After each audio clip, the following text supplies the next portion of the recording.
जो है इनका हमारा विचार ठीक नहीं लगा। हम दो बात जरूर कहते हैं। हम इस अभियान में आपको सिखा रहे हैं कि वोट देने के दिन आप स्वार्थी बनिए। नेता आकर देश के नाम पर वोट मांगता है, कोई जाति के नाम पर वोट मांगता है, कोई धर्म के नाम पर वोट मांगता है। और हमारे जो युवा साथी हैं इनका भी मत है कि देश के लिए सब होना चाहिए। तो जरा आप ये बताइए कि अगर आप स्वयं से अनपढ़ हैं, आपके बच्चे अनपढ़ हैं, आपके बच्चों के पेट में खाना नहीं है, बिहार का हर बच्चा अगर कमजोर है तो उससे देश मजबूत होगा कि देश कमजोर होगा? जरा बताइए। देश को अगर आपको मजबूत बनाना है तो उसके लिए जरूरी है कि बिहार भी मजबूत हो। और बिहार मजबूत तब होगा जब बिहार में बच्चे पढ़ें, बिहार के बच्चों को रोजगार मिले। दंगा फसाद करने से देश नहीं मजबूत होगा। आपने कहा कि आप किसी बात हमारी आपने सुनी है, आपने हमारी बात सुनी नहीं। हम जन सुराज में कहते हैं कि आप और हम ये ज्यादातर समय बिताते हैं कि कौन ज्यादा अच्छा कौन ज्यादा खराब। कांग्रेस ज्यादा खराब कि मोदी जी खराब, लालू खराब कि नीतीश खराब। सब नेता आकर यही कहता है कि हमारा नेता अच्छा है, हमारी विचारधारा अच्छी है।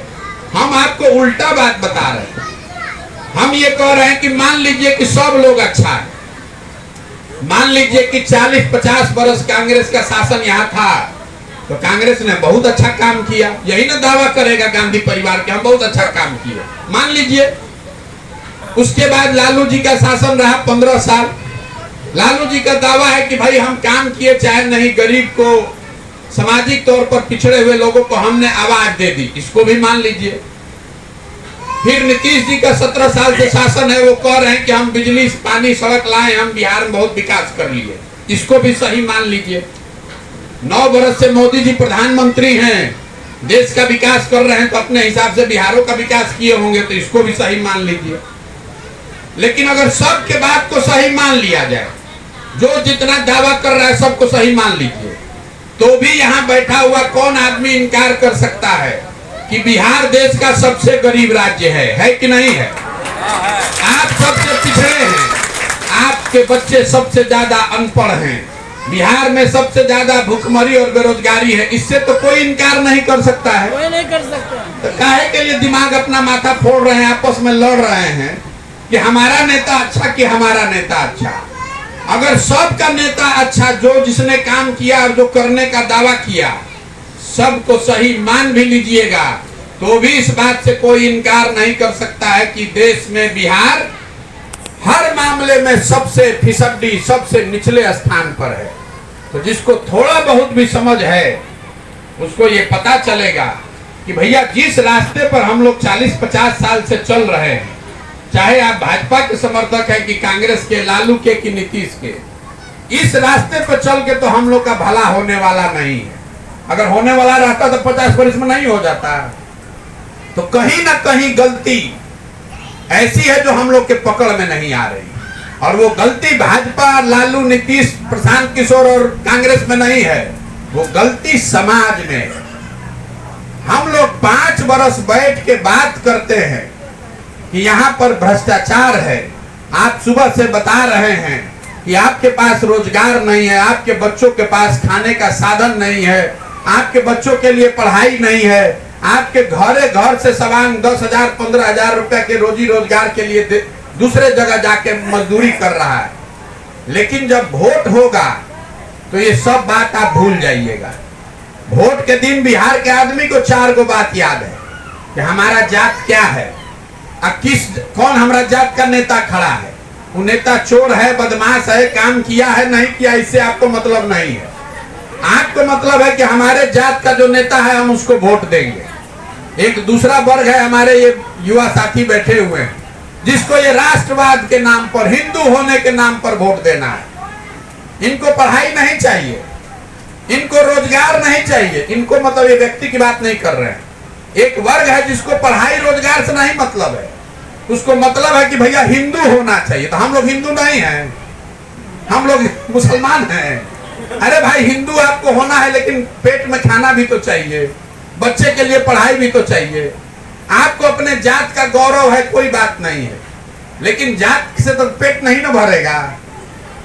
तो जो गलती जात मानने वाले लोग कर रहे हैं, वही गलती तो आप धर्म मानने वाले लोग भी कर रहे हैं।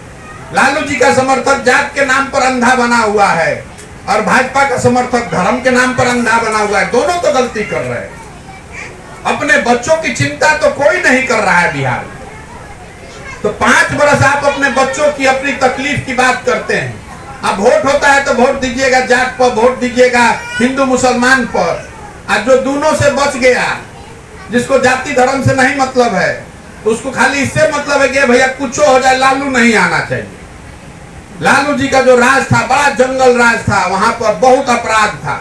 जाने दीजिए, 2 रोटी कम खाएंगे, कम से कम कोई गोली नहीं न मार रहा है, अपहरण नहीं न कर रहा है।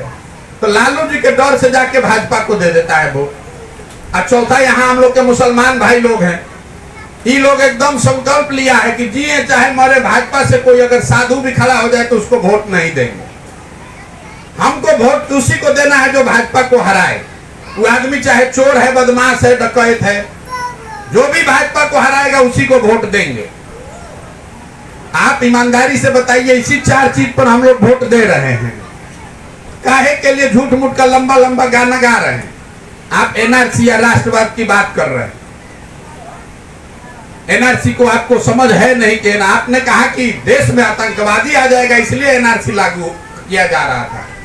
तो अगर एनआरसी लागू होने से आतंकवादी नहीं आता तो एनआरसी काहे नहीं लागू हो रहा है? आपको पहले समझ भी नहीं है उसकी। एनआरसी किसी को रोकने के लिए नहीं था, वो बाहर से जो लोग आना चाहते हैं उनको अधिकार देने की बात थी।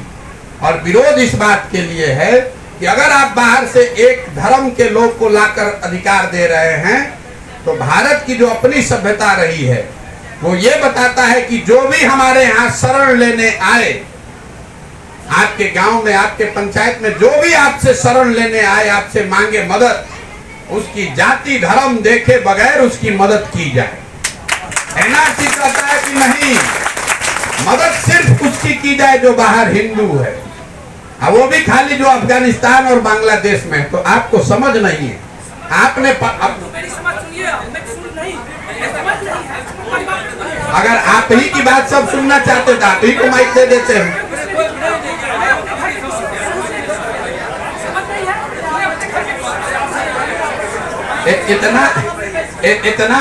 इतना सुनिए, इतना उत्तेजित क्यों होते हैं? आपने जो पढ़ाई पढ़ी है मेरे भाई, आपसे कम पढ़े लिखे हम भी नहीं, हम भी अरे छोड़िए भाई, इनको बोलने दे, काहे आप घेरे, छोड़िए। लीजिए माइक, लीजिए, बोल लीजिए, अपना क्रोध निकाल लीजिए।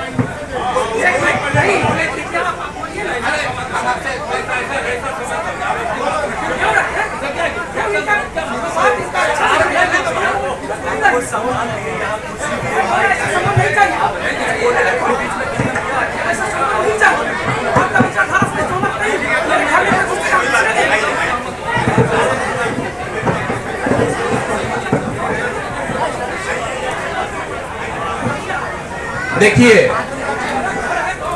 ये आपकी विचारधारा यही है कि आपके गांव में कोई आया है तो बड़ा ताव दे रहे हैं। आपके जैसे ताव देने वाले लोग, हम भी बहुत साधारण परिवार के लड़के हैं, सरकारी स्कूल से पढ़े हैं। जितना आप जीवन में पढ़िएगा वो पढ़ के आए हैं। 10 बरस अमेरिका में काम किए, 10 बरस जिस नेता का, जिस दल का आप बात करते हैं, जिसका अभी फोटो कभी रैली में देखे होंगे, उस मोदी जी के साथ रह के 3 बरस हमने उनको सलाह दे के खड़ा किया है, और उसका सैकड़ों करोड़ रुपया लोग हमको देता है। तो ऐसा मत समझिए कि हम लोग दिमाग से पैदल हैं, कोई अभिमान नहीं है, लेकिन जो बात है उसको समझिए। तर्क, बिल्कुल तर्क का स्वागत है, कुतर्क नहीं कीजिए। आपको तर्क जितनी बात कहनी है कहिए। हमारा एनआरसी से इतना ही विरोध है कि आप अगर बाहर के किसी आदमी को, शरणार्थी को वापस लाना चाहते हैं, तो जो गांधी जी ने बात बताई, जो संविधान में बात कही गई है कि धर्म के आधार पर, जाति के आधार पर उसमें भेदभाव मत कीजिए। दलाई लामा अगर चाइना ने अटैक किया, आप में से जो बुजुर्ग लोग हैं कुछ जानते होंगे, तो दलाई लामा भी अगर शरण मांगने आए तो हम लोगों ने यहाँ शरण उनको भी दिया है। चाइना से चाहे झगड़ा हो जाए, ये हम लोग की सभ्यता है। ये पुराणों से पौराणिक काल से ये बताया समझाया गया है कि जो भी आपसे शरण मांगने आए, जो आपका अतिथि है, जो शरणार्थी है, जो घायल आदमी आया आपके पास, आप उसका जाति धर्म मत देखिए। और अगर एनआरसी मान लीजिए कि हमारा विरोध कुछ भी हो, अगर ठीक होता तो देश में लागू क्यों नहीं होता? क्योंकि भाजपा को भी ये पता चला कि नहीं, इससे फायदा नहीं नुकसान ज्यादा है, पूरा देश में इससे परेशानी हो जाएगी।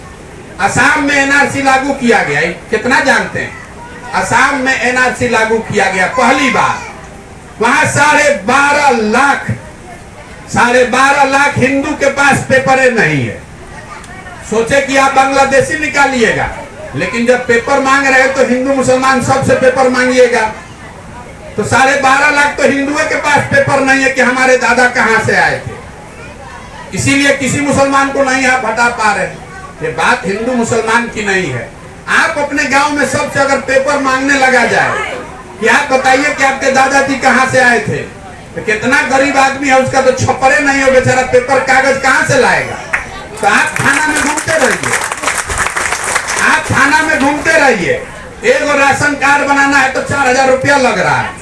आप बताइए, अगर सरकार को यह अधिकार हो जाए कि आप जब तक पेपर नहीं दिखाइएगा तो आप यहाँ के नागरिक नहीं हैं, तो आपसे कितना पैसा अधिकारी नीचे लेगा? जिसका जो गरीब मिलेगा उसका काट देगा, नाम कहेगा पैसा दो तब तुम्हारा नाम देंगे। ये बात भाजपा को भी पता चला, इसीलिए इस पूरे बिल को उन्होंने ठंडे बस्ते में डाल रखा है। आपको पता नहीं है, उन्होंने प्रयास किया, लागू करना चाहते थे, लेकिन लागू आपके लिए नहीं कर रहे थे।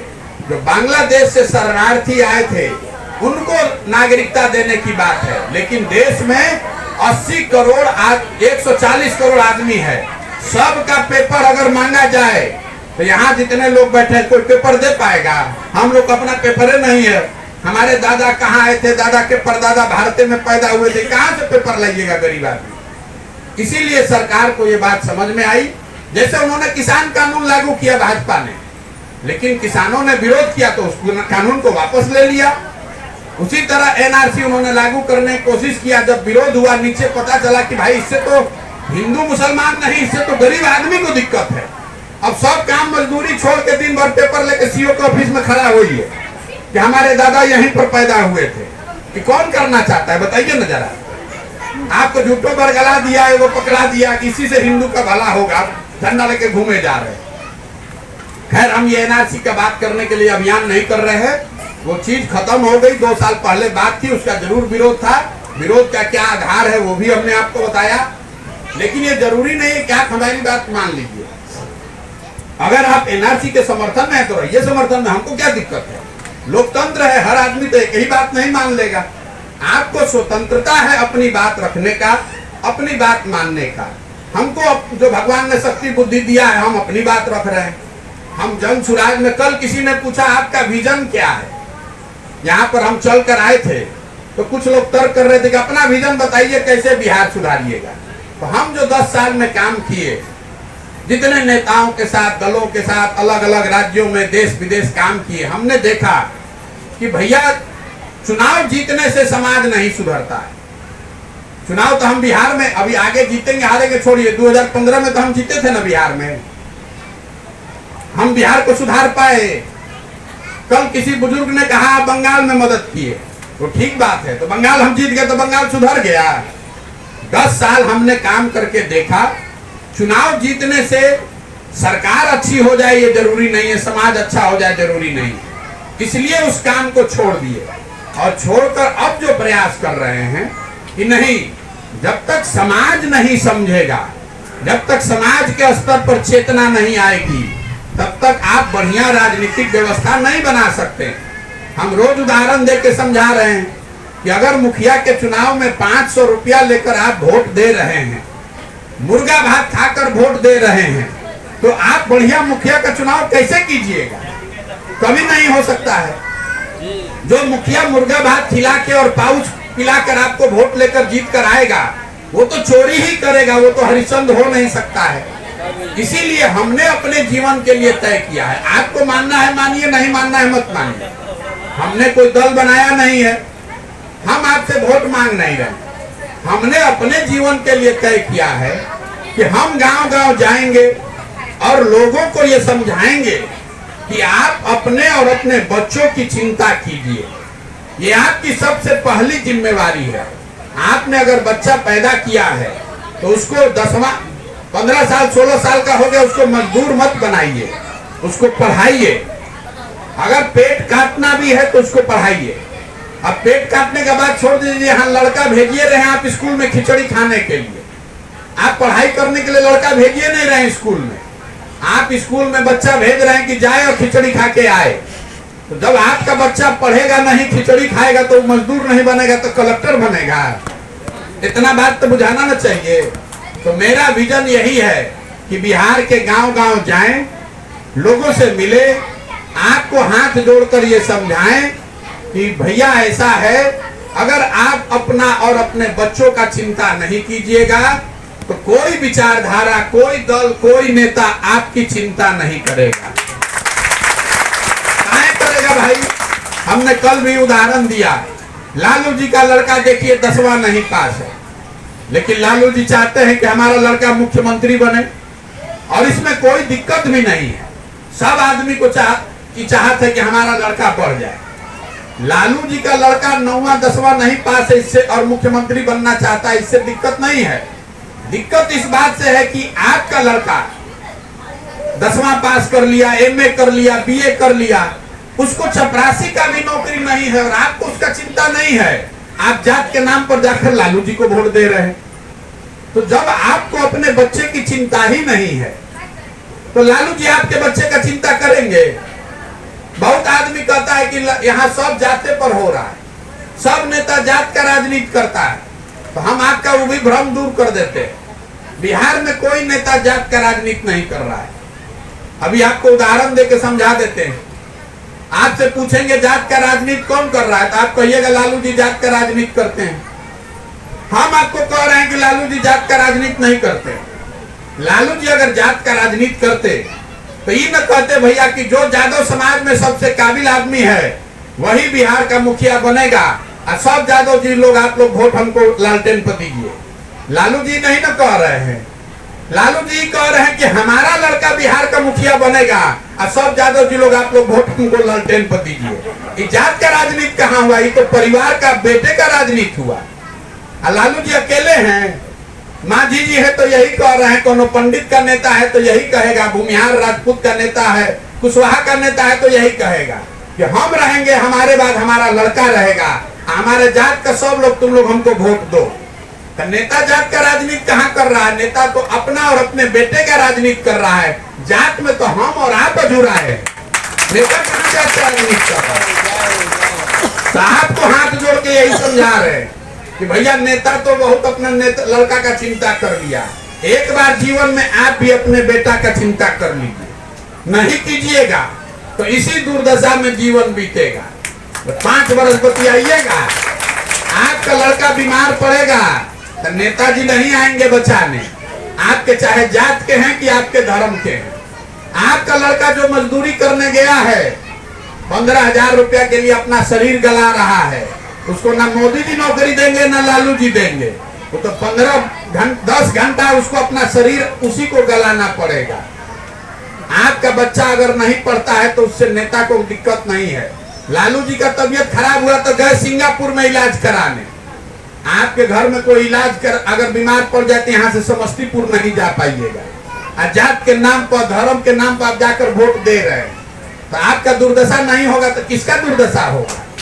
यही बताने के लिए आए। एक बार अपनी चिंता कीजिए, देश का चिंता एक बार छोड़ दीजिए बड़े लोगों पर। आप अपनी चिंता कीजिएगा, आप मजबूत होइएगा, आपका बच्चा अच्छा होगा तो उससे समाज मजबूत होगा, बिहार मजबूत होगा, देश भी उसी से मजबूत होगा। अगर बिहार में सारा लोग अनपढ़ है तो उससे देश कमजोर होता है। अगर बिहार में सब लोग समृद्ध हो जाए पढ़ा लिखा हो जाए तो उससे देश की ताकत बढ़ती है। तो आप अपने बच्चों की चिंता कीजिए। जो आदमी अपने बच्चे का चिंता नहीं कर सकता वो देश का चिंता का खाक करेगा। बेवकूफ बनाने वाली बात है।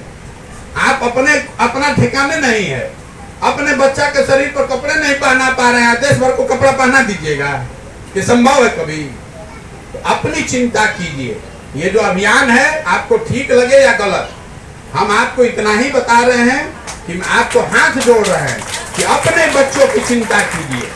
नहीं तो नेता हर बार आएगा, कुछ नया बात बताएगा, कोई जाति का बात करेगा, कोई देश का बात करेगा, कोई समाज का बात करेगा, आपके बच्चों की बात कोई नहीं करेगा। तो आप अपने बच्चों को पैदा किए हैं, आपकी जिम्मेवारी है कि अपने बच्चों को पढ़ाएं, उनको रोजगार मिले, तो अपना आपका जीवन सुधरेगा। कितना हल्ला करते रहिएगा एनआरसी पर, तो उससे आपका जीवन सुधरने वाला है? 5 किलो अनाज जीवन भर मिलता रहेगा तो उससे आपका जीवन सुधरेगा?